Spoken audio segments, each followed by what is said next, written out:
So next we have the open close principle. So let me just type that in. And essentially what it is it open for extension and closed for modification.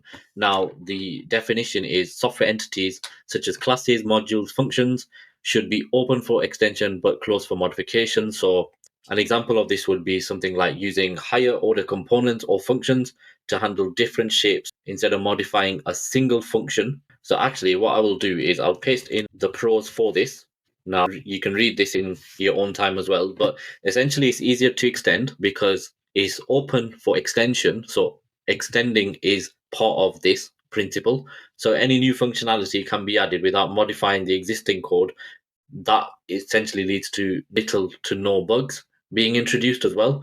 It's reusable and it encourages modularity because essentially it keeps the core functionality stable and encapsulated. So I'm going to show you an example. So let me just bring in an example that violates the open close principle. So here you can see we are violating it because we have this function is called calculate area. So essentially this one here is calculating a rectangle or square area, and this one is calculating a circle area, as you can see with the equations that are happening over here. So we should essentially look at these pros over here and use it as, is this function open for extension? No, it's not, because it's essentially going to add the risk of introducing bugs, because this one is completely different to this one in the sense that what if I had added else if the triangle and this triangle will return this, so this is how you would calculate it. What we should do is we should have a seamless process where this essentially is only doing one thing. So let's go ahead and bring in a better example that is adhering to it. So essentially, if I just bring in the correct code that we should essentially have. So this example, let me just comment this one out.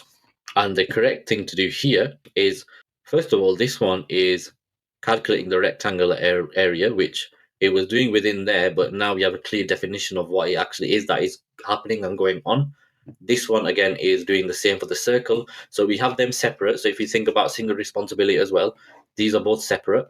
Then we have a shapes object, which essentially has the key of the rectangle and the value or whatever the outcome is going to be. So in here, this was the key, and then this was the value or the outcome.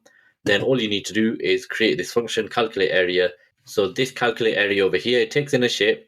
Then we have this shapes object, and you can see you get the index of the shape.type and then invoke it with the shape. So let me first of all do calculate area, and let's pass in the type as rectangle and the width of 10 and the height of 20, like that. And then it basically calculates the area for us like this. So we can do the same again with the circle, but essentially this is adhering to the open close principle, because now what I can do here is do triangle, because this now is open for extension but closed for modification. So triangle, basically I'm going to create a separate function over here of const calculate triangle area, like that. So this calculates the triangle area, and so now you can see this shapes object is open for extension but closed for modification, because if we wanted to add some further shapes into here, then all you need to do is just add them underneath.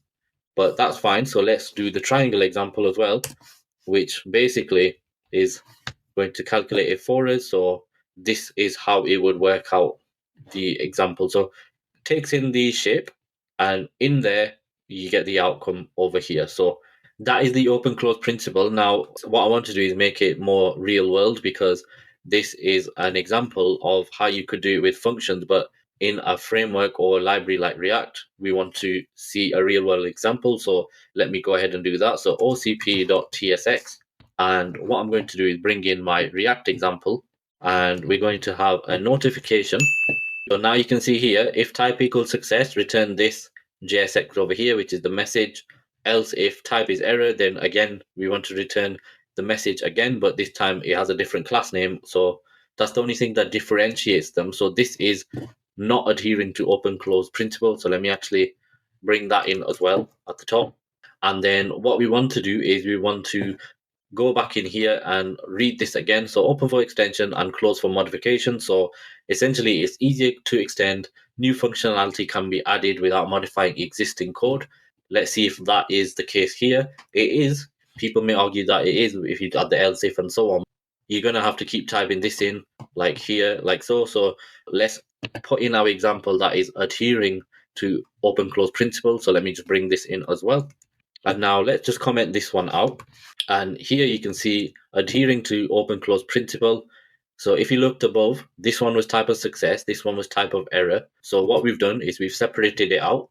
This is now a success notification that takes in the message. We now know that this is the div or class name of success. So when we render this, we're always going to get the success in here. If we wanted to enhance that further with some exclamation marks, then again, that we know is only when we render the success notification, or alternatively, you could put the exclamation mark on the error because this is highlighting that this is an error. So it's up to you what you want to do, but we've essentially stripped out all the logic. This is an success or error notification.